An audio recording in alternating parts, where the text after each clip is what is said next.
Allopathy, homeopathy ఈ రెండు పేర్లు వినగానే మనలో చాలామందికి రకరకాల అభిప్రాయాలు, కొన్నిసార్లు కొంచెం కన్ఫ్యూజన్ కూడా ఉంటుంది కదా. అసలు ఈ రెండు వైద్య విధానాల మధ్య ఉన్న ప్రాథమికమైన తేడా ఏంటి? ఈరోజు మనం ఎలాంటి పక్షపాతం లేకుండా కేవలం వాటి మూల సూత్రాల ఆధారంగా ఈ విషయాన్ని ఒకసారి విశ్లేషిద్దాం. సహజంగానే మనందరి మనసులో వచ్చే మొదటి ప్రశ్న ఇదే, ఈ రెండింటిలో ఏది బెస్ట్? ఇది చాలా కామన్గా వచ్చే డౌట్. కానీ మెడికల్ ప్రపంచాన్ని సరిగా అర్థం చేసుకోవాలంటే బహుశా మనం అడగాల్సిన ప్రశ్న ఇది కాదేమో. అసలు సరైన ప్రశ్న ఏంటో ఇప్పుడు చూద్దాం. వైద్య విధానాలని ఒకదానితో ఒకటి పోటీ పడుతున్నట్టు చూడటం కంటే వాటిని వేరువేరు పనుల కోసం వాడే టూల్స్లాగా చూడటం మంచి పద్ధతి. సింపుల్గా చెప్పాలంటే మనకొక స్క్రూ బిగించటానికి స్క్రూ డ్రైవర్ కావాలి, సుత్తి కాదు కదా. అలాగే ఏ ఆరోగ్య సమస్యకు ఏ వైద్య విధానం సరైన టూల్ అనేది అర్థం చేసుకోవడమే ఇక్కడ మెయిన్ పాయింట్. సో ఈరోజు మన చర్చలో ఈ 5 ముఖ్యమైన అంశాలను చూద్దాం. ముందుగా అల్లోపతితో మొదలు పెడదాం. ఓకే, మొదటిది అల్లోపతి. అసలు ఈ విధానం యొక్క ప్రధాన సూత్రమేంటి? ఇది జబ్బులను ఎలా చూస్తుందో ఒకసారి పరిశీలిద్దాం. ఈ నిర్వచనం చాలా ముఖ్యం. సింపుల్గా చెప్పాలంటే అల్లోపతి అంటే వ్యాధి లక్షణాలకు వ్యతిరేకంగా పనిచేయడం. అంటే సమస్యతో నేరుగా ఫైట్ చేయడమన్నమాట. నొప్పి ఉంటే నొప్పిని తగ్గించే మందు ఇవ్వడం, ఇన్ఫెక్షన్ ఉంటే దాన్ని చంపే మందు ఇవ్వడం. చాలా డైరెక్ట్ అప్రోచ్ ఇది. అలోపతి చాలా సిస్టమాటిక్గా పనిచేస్తుంది. ఫస్ట్ స్టెప్ ఏంటంటే వచ్చిన సమస్య అసలు ఏ జబ్బో నిర్ధారిస్తారు. ఆ తర్వాత ఆ జబ్బుకి ఆల్రెడీ రీసెర్చ్ చేసి పెట్టిన ఒక స్టాండర్డ్ ట్రీట్మెంట్ పద్ధతి ఉంటుంది కదా, దాన్ని అనుసరించి లక్షణాలని కంట్రోల్ చేయడానికి మందులిస్తారు. ఉదాహరణకి జ్వరం వచ్చిందనుకోండి, కారణం ఏదైనా సరే టెంపరేచర్ తగ్గించడానికి వెంటనే పారాసిటమాల్ ఇస్తారు కదా, అదన్మాట. మరి ఈ టూల్ ఎప్పుడు చాలా చాలా అవసరం?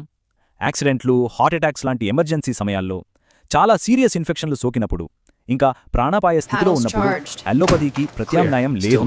అది చాలా కీలకమైన వైద్య విధానం, ఎందుకంటే ఇక్కడ వేగం చాలా ముఖ్యం. సరే, ఇప్పుడు కాయిన్కి రెండో వైపు చూద్దాం. అదే హోమియోపతి. దీని ఆలోచన విధానం అల్లోపతికి దాదాపుగా కంప్లీట్ ఆపోజిట్ డైరెక్షన్లో ఉంటుంది. హోమియోపతి లైక్ క్యూర్స్ లైక్స్ అని ఒక సూత్రంపై పనిచేస్తోంది. దీని అర్థమేంటంటే ఆరోగ్యంగా ఉన్న వ్యక్తిలో ఒక పదార్థం ఏ లక్షణాలనైతే క్రియేట్ చేస్తుందో అదే పదార్థాన్ని చాలా చాలా సూక్ష్మ మోతాదులు వాడి అలాంటి లక్షణాలతో బాధపడుతున్న వ్యక్తిలో శరీరం యొక్క సొంత హీలింగ్ పవర్ని మేల్కొలపడం దీని లక్ష్యమన్నమాట. ఇక హోమియోపతి ప్రాసెస్ చాలా పర్సనల్గా ఉంటుంది. ఇక్కడ జబ్బు పేరు కంటే కూడా ఆ జబ్బుతో బాధపడుతున్న వ్యక్తి యొక్క శారీరక, మానసిక లక్షణాలకు ఎక్కువ ఇంపార్టెన్స్ ఇస్తారు. ఉదాహరణకు ఒకే రకమైన జ్వరంతో 5 వ్యక్తులు వచ్చారనుకోండి, వాళ్ళ ప్రత్యేకమైన లక్షణాలను బట్టి 5కి 5 వేర్వేరు మందులు ఇచ్చే అవకాశం ఉంది. మరి ఈ విధానం ఎప్పుడు ఎక్కువగా ఉపయోగపడుతుంది? సంవత్సరాల తరబడి వేధించే అలెర్జీలు, మళ్లీ మళ్లీ వచ్చే తలనొప్పులు, స్ట్రెస్ వల్ల కలిగే శారీరక ఇబ్బందులు, ఇలాంటి సమస్యలకు హోమియోపతిని పరిగణిస్తారు. ఇక్కడ వెంటనే రిలీఫ్ రావడం కంటే సమస్య మూలాల్లోకెళ్ళి దాన్ని సరిచేయడం మీద ఎక్కువ ఫోకస్ ఉంటుంది. సరే, ఇప్పటివరకు మనం ఈ 2 సిస్టమ్స్ని విడివిడిగా చూసాం కదా. ఇప్పుడు రెంటినీ పక్కపక్కన పెట్టి వాటి మధ్య ఉన్న అసలైన తేడాలను ఒకసారి క్లియర్గా విశ్లేషిద్దాం. ఈ టేబుల్ చూస్తే ఈ 2 వ్యవస్థల మధ్య ఉన్న ప్రాథమిక తేడా చాలా స్పష్టంగా కనిపిస్తుంది. చూడండి, అల్లోపతి ఫోకస్ అంతా వ్యాధి మీద ఉంటుంది, కానీ హోమియోపతి ఫోకస్ వ్యక్తి మీద, అతని లక్షణాల మీద ఉంటుంది. అల్లోపతి ఒక స్టాండర్డ్ ప్రోటోకాల్ ఫాలో అయితే హోమియోపతి ప్రతి వ్యక్తికి వాళ్లను బట్టి మందిస్తుంది. సింపుల్గా చెప్పాలంటే అల్లోపతి ఏమిటి అని అడుగుతుంది, అంటే వ్యాధి ఏమిటి అని. కాని హోమియోపతి ఎవరు అని అడుగుతుంది, అంటే ఈ వ్యాధితో బాధపడుతున్న వ్యక్తి ఎవరు, వాళ్ల లక్షణాలేమిటి అని. ఈ ఒక్క తేడానే వాటి చికిత్సా విధానాలను పూర్తిగా వేరుచేస్తుంది.